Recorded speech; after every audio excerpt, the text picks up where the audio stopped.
Hello and welcome to this webcast from the American market. We're excited to be with you today, and in this program, Norwegian government officials, industry leaders, research partners and special guests in the US and Norway will reflect on the past year, look at some of the results from recent surveys and address how Norwegian seafood is doing in the American market in general.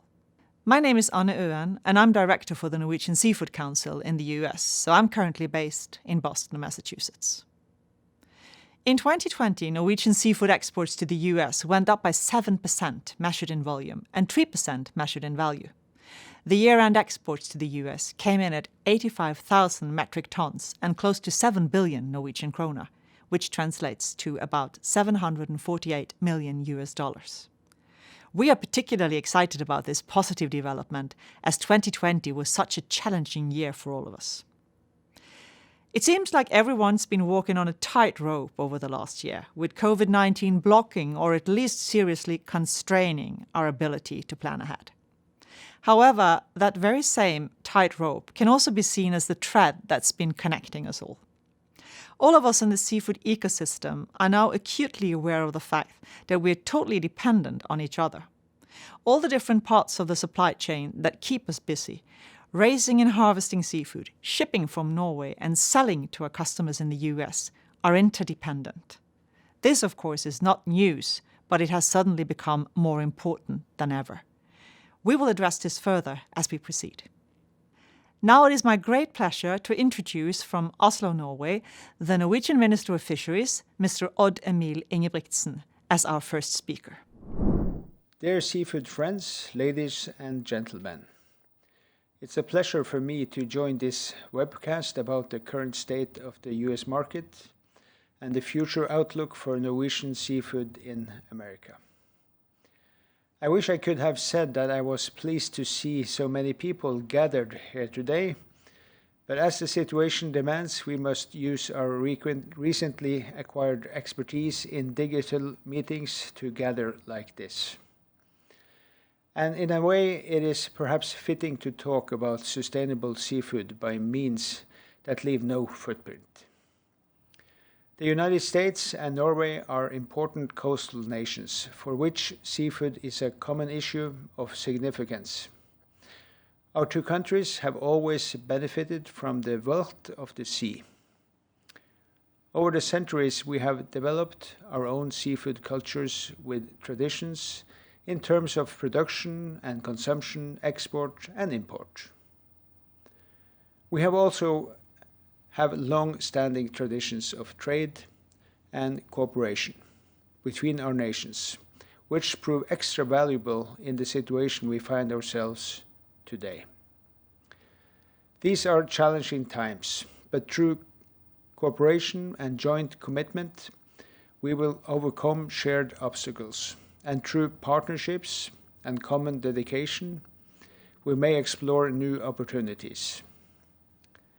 The Norwegian export of seafood to the US increased by 7% in 2020, which is very uplifting considering how demanding last year was in so many ways. And let us remember that this increase in trade also contributes to the creation of more American jobs. Another piece of encouraging news is the persistent trend of Americans buying more seafood to prepare at home. It is always good news when healthy seafood becomes center of the plate for more people. And perhaps it is a way for children to learn to love seafood even more than before.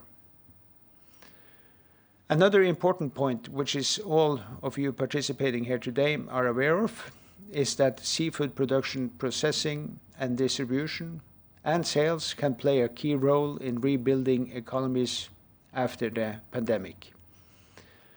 The Norwegian seafood industry plays an important role in the global food supply chain, providing seafood to more than 140 markets worldwide. We take this responsibility very seriously. First and foremost, our seafood industry remains committed to providing safe, sustainable, healthy, and nutritious food to consumers worldwide. The year that we have put behind us also highlights the crucial importance of efficient logistics, transparency and traceability. When things become difficult, trust becomes a very important commodity. In 2020, we marked the 5th anniversary of the first ever successful farmed salmon in Norway. And what a journey it has been. From its beginnings along the coast of Norway in the spring of 1970, salmon farming has grown into a global industry at the forefront of new technologies. As the world looks to more sustainable food production, modern aquaculture technology represents a contributor to safeguarding the global environment and food demand. In October 2021, the United Nations will hold a special summit on the food system. Here, bold new initiatives will be launched to transform the way the world produces and consumes food, delivering progress on all 17 Sustainable Development Goals. Clearly, seafood is part of the solution. The purpose of today's webcast is to get a snapshot of the American market just now, and to look ahead at what we can expect from the future. I thank you for your attention. I hope you will find the webcast informative and inspiring. I wish you all a fantastic day. Our oceans are under pressure, so it feels nice to say that this fish, the Norwegian cod, is one of the most sustainable things you can eat. Thank you, Minister, and thank you, Christopher Hortoft, Norwegian chef and owner of fine dining restaurant Lysverket in Bergen. Chef Christopher has a unique perspective about seafood, based on his Norwegian heritage and experience in some of the finest restaurants in New York, Per Se and Blue Hill at Stone Barns. At the Norwegian Seafood Council, we base our advice and decisions on research. We maintain the world's largest seafood information database that we're constantly updating with consumer insights and industry research. In January and February 2020, so last year, we sought to gain a deeper understanding of the awareness and preference of Norwegian seafood among US seafood decision makers. Through our partner Fleischmann Hillard's True Global Intelligence team, we conducted an online survey of 250 American retail and restaurant seafood purchase decision makers and registered dietitians. Our survey showed that Norwegian seafood comes highly recommended across audiences and across species. Salmon, cod, trout and haddock are the Norwegian species exported to the US at the largest volume. Also common across decision makers was that seafood purchases are based on quality, availability and price, and when asked directly, in that order.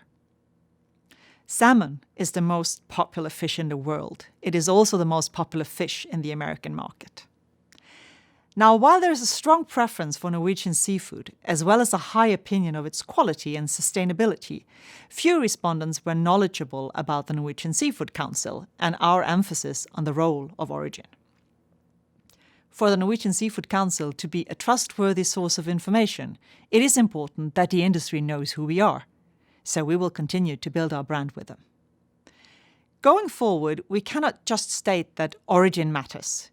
We need to be very clear about why Norwegian origin matters.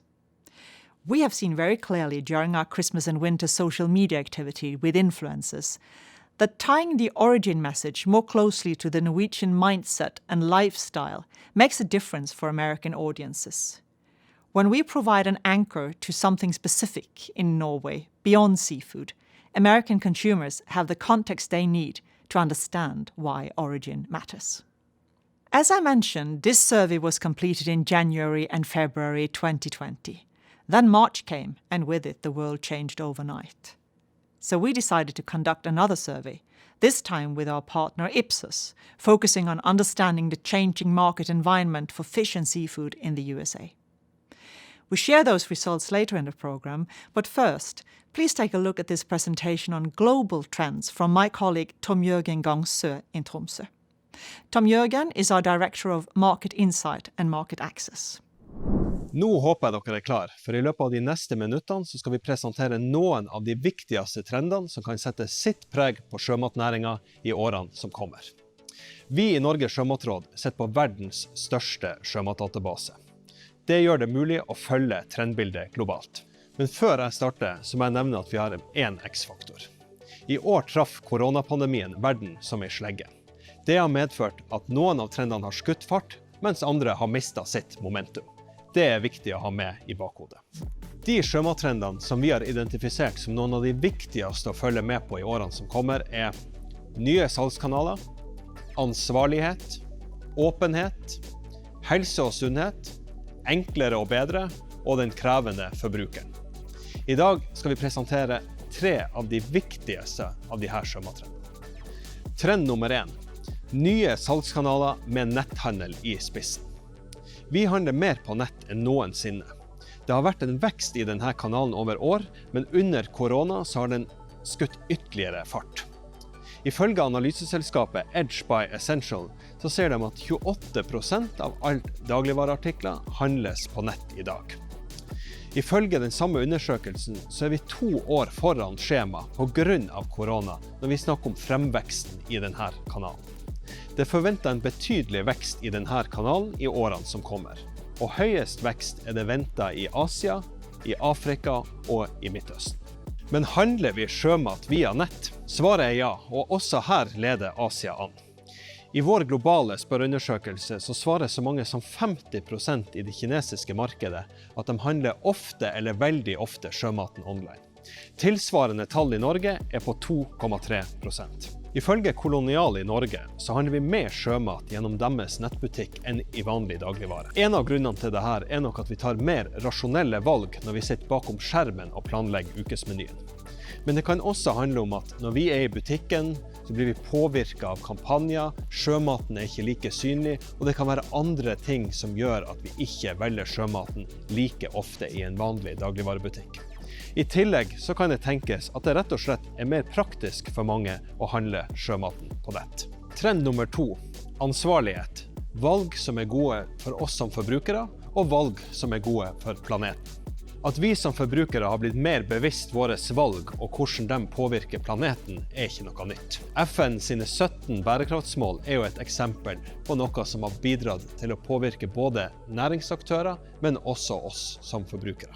Ifølge analyseselskapet Euromonitor så sier så mange som 60% at de er bekymret for klimaendringen. Det er en markant økning sammenlignet med de siste årene. Og over halvparten av de spurte ser at de kan påvirke klimaendringen gjennom sine kjøp. Vi ser denne endringen spesielt når forbrukere bikker 30-årsalderen. Og vi ser også at det betyr mer når man stifter familie. I Sjømatrådet sin globale spørreundersøkelse så sier 6 av 10 at de ønsker å gjøre endringer i kostholdet sånn at det blir mer bærekraftig. De er også villige til å betale mer for bærekraftig sjømat. Vi ser at bærekraft har blitt stadig viktigere i valg av sjømat. Og de siste årene så ser vi også at det kan være helt avgjørende for hva det er vi velger å putte i handlekurven når vi går på butikken. Og ikke minst, våre analyser viser at det er en bærekraftspremie der ute.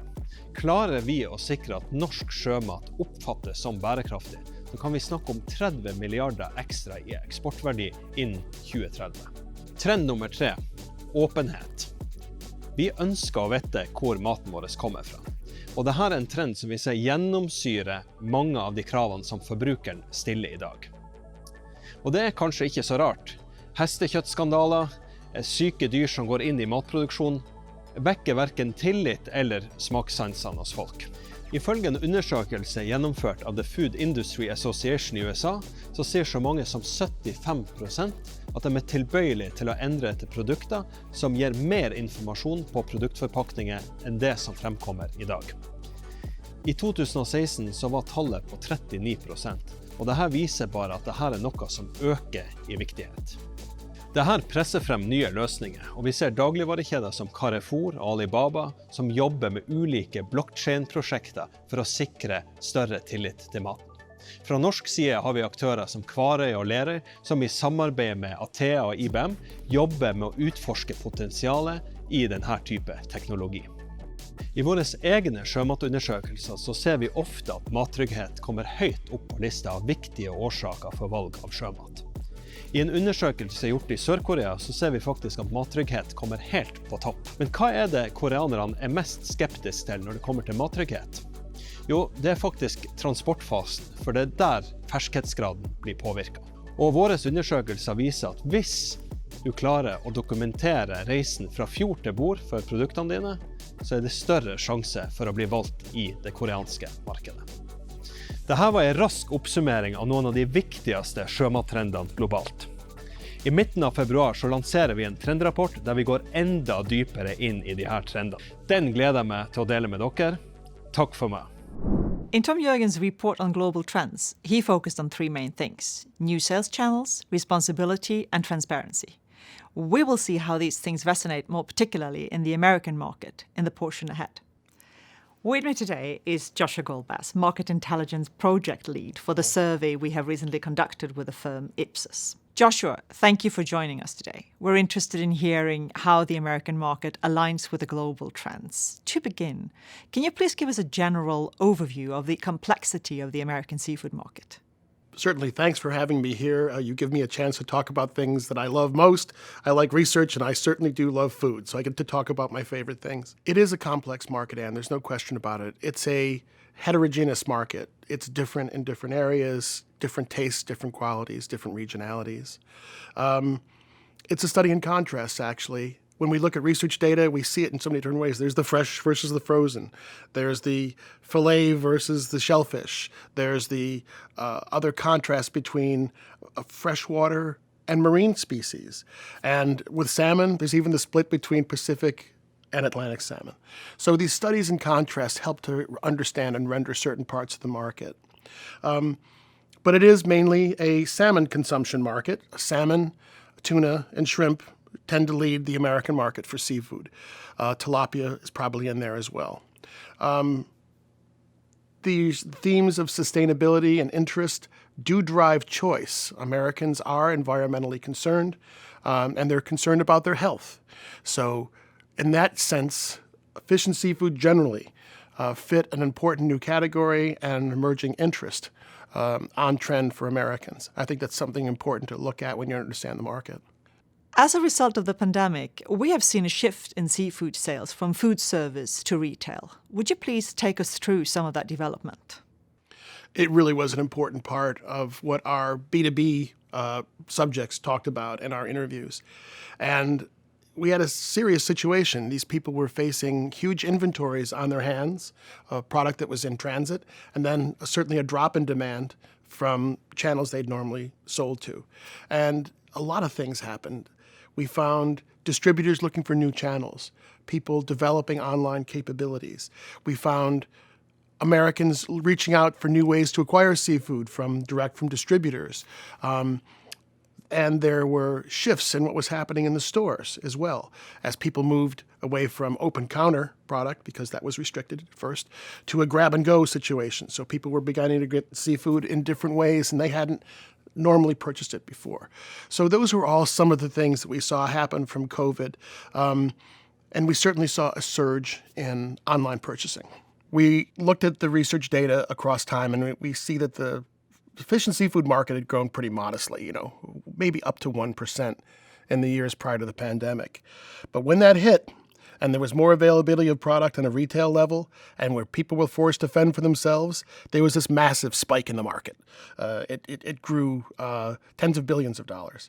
And as a result, there was what goes up must come down, and sooner or later that regulated to a level that we had seen close to pandemic. But the good news, we expect that growth rate to be faster. Where it may have been 1 to 1.1%, I think we're looking at 1.4, 1.5%. And that relates to your own growth news, because it shows that your growth of 3% is probably higher than the national trend. I think it's a good story. What made it happen? Probably new trial, more convenience, people being more familiar with the product, and people looking for alternatives for protein in the center plate. Earlier, Tom Jørgen mentioned increases in online shopping as one of the most important global trends, and that has also gone up considerably in the US during COVID. What are other key trends that you would like to emphasize? Yeah, I think one of the things that you should really think about and watch as a trend developing in the United States is our shifts in diet habits. People are trying to lose weight. They've gathered up weight from COVID. They're trying to do things that are going to be more important to their health, and they see their diet as directly affecting that. And so when we see the surge in high-protein diets, keto diet, South Beach diet from way back when, or the paleo diets, we find this actually suits very well with seafood consumption, and we think it's going to be a continuing driver for people purchasing it as a center of plate protein, especially respective to consuming meat, consuming beef or pork. And I think that's something that we're going to see, continue on. It's an important trend as people are looking for the types of protein alternatives and the type of protein sources that they want. I think another important piece there is that people are looking for and investigating what the prices are going to be like. How much is it going to cost to purchase seafood? Is it expensive? Is it premium? They're probably finding out that that's not necessarily the case, that what they're getting is all pure food, there's very little waste, and there's this incredible range of variety when you approach a seafood counter. I think those are trends that we're going to see that's going to affect the market long term. Understanding the story of the seafood from fjord to fork is mentioned as one of the trends that is becoming more important globally. What were the findings in our survey here in America? It's pretty interesting that term. I had never heard fjord to fork before, but here in America, the talk of dock to dish is real.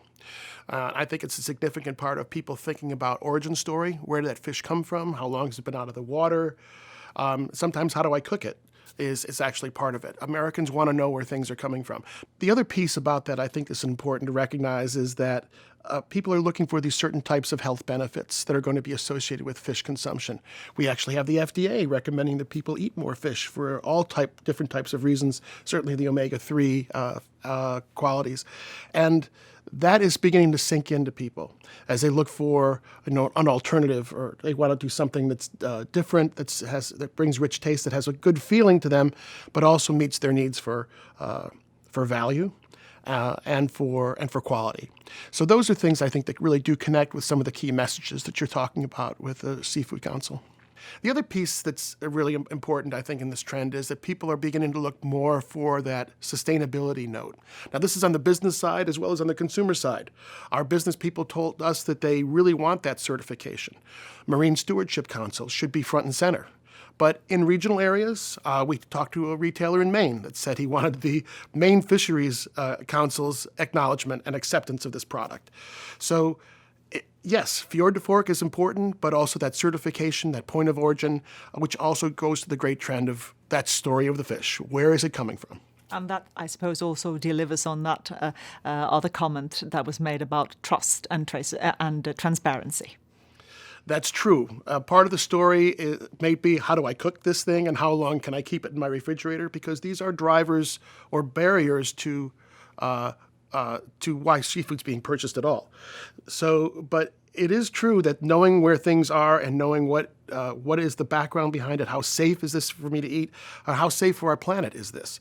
Because Americans are growing in their strong interest and devotion to environmentalism. I don't believe that it's not an off trend. We are concerned about it. Our children are raised with environmentalism and ecology mindfulness of the world. And I think that fits very well in with what we're seeing from even wild-caught or farm-raised product, that it's good for the earth in many ways. Would you just briefly take us through some of the results that are more directly connected to the different species? We did look very specifically at salmon and at cod and at steelhead, what you're going to call fjord trout. And there are three different kinds of stories there. First, it's important to remember we talked about the heterogeneity, the regionality of the U.S. market. Salmon to people in California, Washington, Oregon is only going to be Pacific salmon. They're not going to really consider that much of an option of buying farm-raised Atlantic. One of our distributors said, yeah, they say tuna's the chicken of the sea. The real chicken of the sea is salmon, because there's not a restaurant or a fish-consuming household that has not bought it. It is the leading product. I think it's a leading product, again, because we have these two different types. We also have abundance in market access. The Canadian market, 14 hours away, very easily brought to the U.S. and distributed here. Chile, as a large Verasso salmon, is a large supplier of the East Coast and the Southeast. And of course, Norwegian salmon coming in great abundance. So people have they see a lot of variety in that area, and they're buying it for all different types of reasons. That's on the institutional side and on the consumer side. Cod's a little different story. I mean, we used to have a great cod fishery. There's a place called Cape Cod because we were such huge producers and dryers of cod. But that fishery collapsed, and it is still in recovery, although we still will find wild-caught cod coming from the Pacific Northwest, and some, not much, but some coming from the Northeast. But cod's versatility is the most important part of it. Its mild flavor and the quality of the texture means that it's going to also appear frequently on menus because Americans are fried fish eaters. We love our fish and chips and our fish fries. Now, in the South, that might be a catfish fry. But in the Northeast and across the North Central states, cod is going to be a main feature of fish tacos and fish and chips.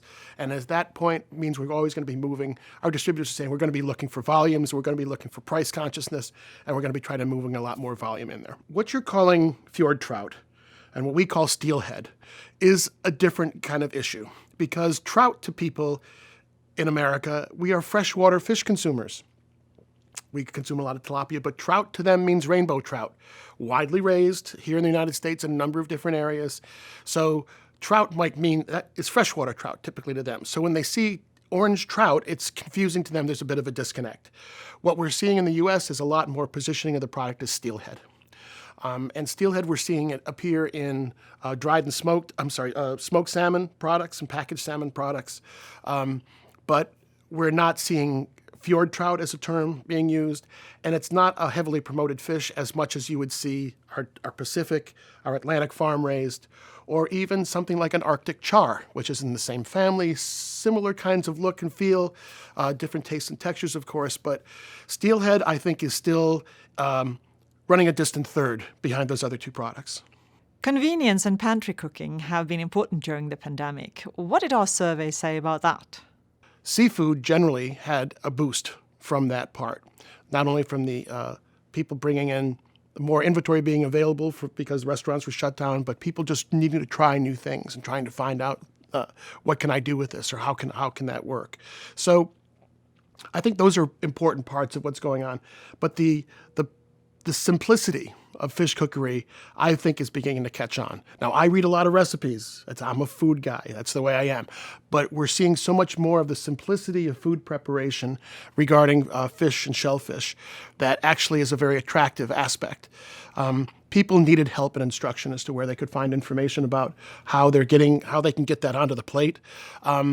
Convenience is also part of our taste for frozen products, our need to buy. The way we shop for groceries is to fill up the cart and to have something that'll last throughout the week, so we don't have to do that shopping all the time. So we're seeing more different types of portioning, different types of packaging, and different types of products in the freezer that I think that we hadn't seen before. People recognize that the convenience, the people that are selling food to retail consumers recognize that convenience is critical. And we see the distributors and suppliers responding to that need. Thank you very much for your contribution, Joshua. This has given us many things to consider as we seek to help retailers keep their strong seafood sales and help the food service industry reset. We clearly have interesting days ahead of us in the United States and globally. Yes, well, I think one of the things you should also expect is a huge resurgence. And I think in restaurant especially, as this pent-up demand is actually going to shift. We're seeing some very optimistic numbers about what will happen when we can put the pandemic in the rearview mirror and put down our masks.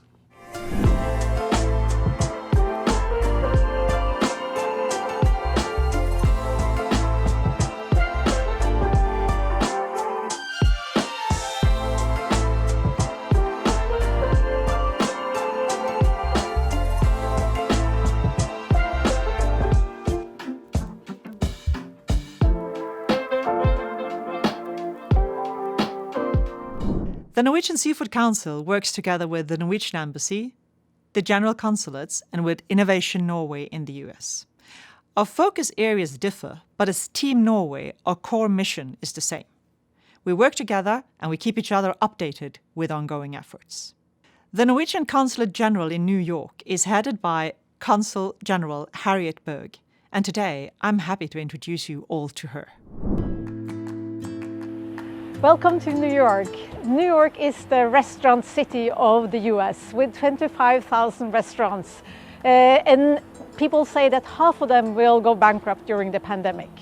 To know more, we went to Lapa Lapa, which is owned by Barbara Sibley, to understand what is happening. Barbara is running several restaurants and using Norwegian seafood in her cooking. She's also very much involved in the neighborhood as a community leader, delivering food to homeless shelters, nursery homes, and hospitals during the pandemic. So let's go and visit Barbara.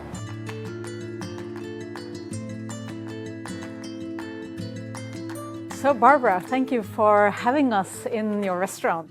Great to have you. Thanks for coming. We know that New York is the largest restaurant city in the US. 25,000 restaurants and bars. And now they say that half of those will be closed after the pandemic because they won't be able to survive. How do you see that this is influencing restaurant life and the food scene in New York? It's been a huge challenge. First, it's important to understand that New Yorkers have tiny kitchens. And so the restaurant life is really like your living room. It's where you socialize, it's where you have community. So it's very traumatizing to the industry, and we employ huge numbers of people.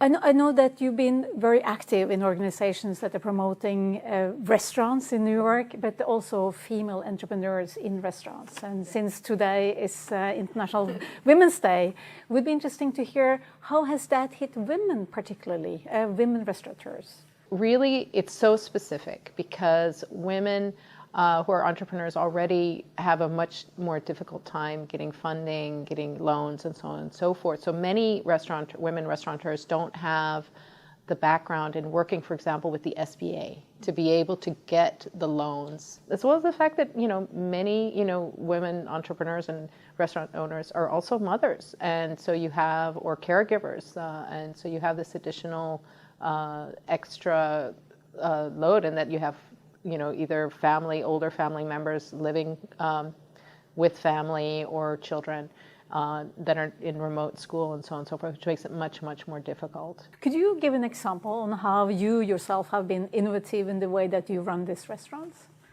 Really, it's been matching staff to their abilities, because you have a completely different restaurant because everyone's doing everything. I'm cooking, I'm serving, the cook is serving, the server is cooking. It's much less hierarchical, which is interesting. It has allowed me to be more equitable with pay and actually, giving one fair wage to everyone, which has been really important. But it's like that's really where it's been. It's been really matching talents. And food became a very important part of how you survive the crisis as well. And then I get to these New Yorkers with their tiny kitchens. Do you think that people now are more daring in their own kitchen as well and trying out new dishes? And what happens with New Yorkers' love of fish? What's driven New Yorkers to start to make restaurant-style meals at home? So you're seeing much more fish. So we started developing our entrees in ways that could be made, reheated, and so on and so forth. So definitely trying to reach people where they're at and what they're doing. Is that it's part of being sensitive to what people are comfortable with. I've always been impressed by New Yorkers or New York being able to feed all the people that are passing through and the millions of people passing through the city every day. And now during pandemic, the supply chains are said to be at least distorted or different or changing. How do you go about getting hold of all the ingredients, particularly fresh ingredients that you need every day? As soon as the pandemic hit, and I have to explain that because I'm in the East Village, I was impacted by 9/11, I was impacted by Sandy, I was impacted by the blackouts. So I understand how tenuous it is for my suppliers, and I made a conscious decision to support certain suppliers. It's, also recognizing that they may be stuck with something, talking to a purveyor, talking to my butcher and asking him, all right, what are you stuck with right now? Maybe I can adapt my menu and help you. All the work that you're doing to support the communities around you, the homeless shelters and the nurseries and the hospitals, is also not only because you care, but it's also a way to keep the volume high and to keep your staff working. Could you say something about your thinking around your role as a community leader in this situation? Restaurants are on the ground floor, right? So you're running your business with your community. You can't separate your front door from what's outside your front door, right? You're part of your community. You're part of your neighborhood. It does help my business, but it's also gives everybody purpose. It's been great for my staff. And you also had people in food service getting COVID, right? So you had all of a sudden doctors and nurses working these huge long hours with nothing to eat. And so it was developing a menu with my staff, with incredible staff that I have, to make something that could be eaten very nutritious, very home cooked, very, heartening, but in one little bowl with one spoon, so that if they were in their PPE, they didn't have to take everything off. You can't, so you have to be creative in terms of that. And I think that one of the greatest lessons of this in terms of hunger in the city is that if my small kitchen can do almost 50,000 meals this year, we can feed the hungry. We really can. Talking about the future, do you think that we will get a recovery or kind of a reset of food service in the US and in New York? Definitely. I think there's definitely a recovery coming. I think that I can just see it in being open 25%, how many people are just so glad to not cook in their kitchens and to go back to restaurants. But I think that once again, when we open, that's when we're going to see the places that are missing, and there will also be more. To end, where do you see seafood in all this? I think that seafood and fish will be so important because I think that there will be really a focus on health and healthy eating, as well as enjoying something that's special, that they can have every day now. So I think that people will really be focusing on fish and seafood because, it's something that is always associated with health, and I think that New Yorkers will, once again, just as they'll be focusing on sustainability, they'll also be focusing on healthy eating that is more sustainable, and seafood is that. So what are we cooking today? So we're making ceviche with this beautiful Norwegian salmon, and I've poached it a tiny bit. So a ceviche is traditionally, the protein of the fish is cooked in lime juice. This one's a little bit different in that I've poached it in fish stock so that it can just have a little extra flavor. And you can see then after poaching it, I put it in lime juice. So here's a little bit of the lime juice coming through. And we're just going to make a little salsa with it. And with salsas can be very many flavors. So really what you have is the different types of chilies. So these are serranos and habaneros, fresh chilies, very spicy. So that are those you have over there? Yeah, so this is the habanero or Scotch bonnet. Very spicy, but very fruity. And these are the serranos that are very spicy. Now this chile is a dry chile ancho. It's just dried. So dry chiles tend to be that are a ripened chile, so it's sweeter. So it's going to add a little sweetness. I have some orange slices.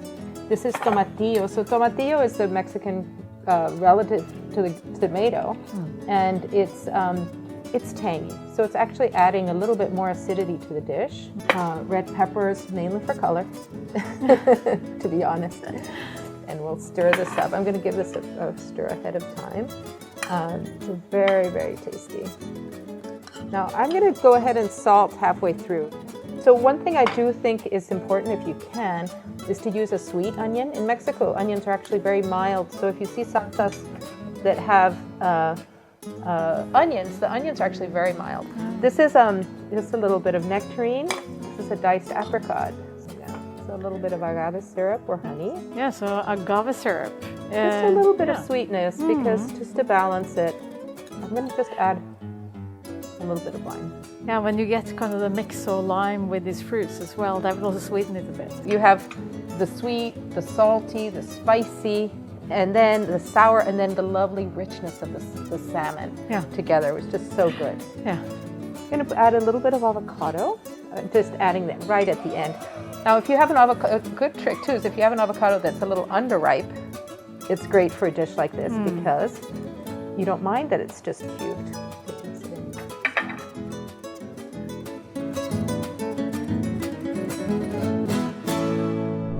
Thank you to our friends in New York. One last update we wanted to share is about US food nutrition policy. Every 5 years, the United States Department of Agriculture updates the dietary guidelines for Americans. That happened most recently in late 2020, and we're happy to see that the advice of eating 2 to 3 servings of seafood per week continues to be supported by nutrition science research and recommended by these guidelines. We're also glad to see that a particular emphasis this time is put on the fact that pregnant women and infants should eat seafood, as it is rich in omega-3 and omega-6 fatty acids needed for development of the child's brain. It's a good thing to get children introduced to seafood from an early age. And what better way to do that than to let them take part in the cooking process themselves? Hallo, jeg heter Anette, og jeg en tobarnsmor fra Tromsø. Og jeg har en sønn som 6 år gammel, han heter Håkon. Og så har jeg en datter som 5 år gammel, og hun heter Matilda. Da jeg ble gravid, så bodde vi i England. Og det var veldig viktig for meg at ungene mine kunne lære litt av norsk matkultur. Og der jo fisken veldig, veldig viktig. Men også det at det så mange gode helseaspekter med å spise fisk. Både jod, vitamin D, omega-3. Fisk jo en superfood på mange måter. Så det var faktisk en av de aller første tingene som de spiste. Fra de var veldig liten, så har jeg alltid tatt dem med i fiskebutikken. Så de har fått se i fiskedisken og velge ut selv hva de vil spise. Når vi lager mat, så bruker jeg å ha ungene lamme meg på kjøkkenet. Lar dem få lov å bruke kniven, skjære i fisken, ta på fisken, kutte grønnsaker og være delaktig, sånn at de føler at de med. Og vi har det jo veldig artig, og vi lærer jo veldig masse nye ting. Vi har oppdaget at fisk faktisk noe av det enkleste og raskeste som du kan lage. Det finnes bare utrolig mange muligheter. Veldig ofte så sitter det mer hos foreldrene enn hos ungene, det at ungene ikke liker fisk og sjømat, mener jeg. De aller fleste ungene liker det meste, bare de får prøve nye ting og prøve det igjen og leke litt med det og prøve seg ut. Veldig ofte så de voksne ganske forutinntatt med hva ungene liker og hva de ikke liker. Og min erfaring at så lenge de får lov til å prøve, og så lenge de får lov til å være med, så lenge de får lov til å lære noe, så synes de det godt. Og jeg håper at mine barn kommer til å fortsette å prøve nye ting og være glad i sjømat og respektere de råvarene som kommer fra havet, og så ta og gi det videre til sine barn.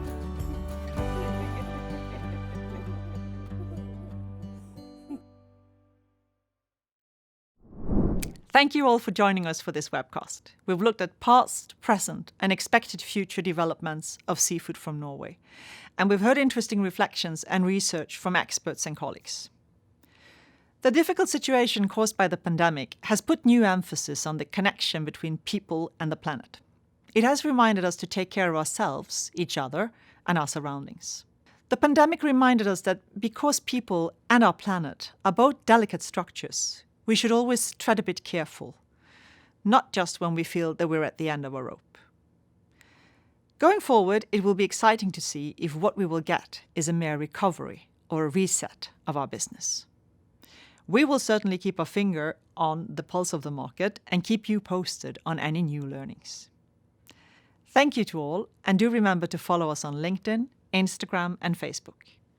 Please reach out to the Norwegian Seafood Council if you have any questions or want to learn more.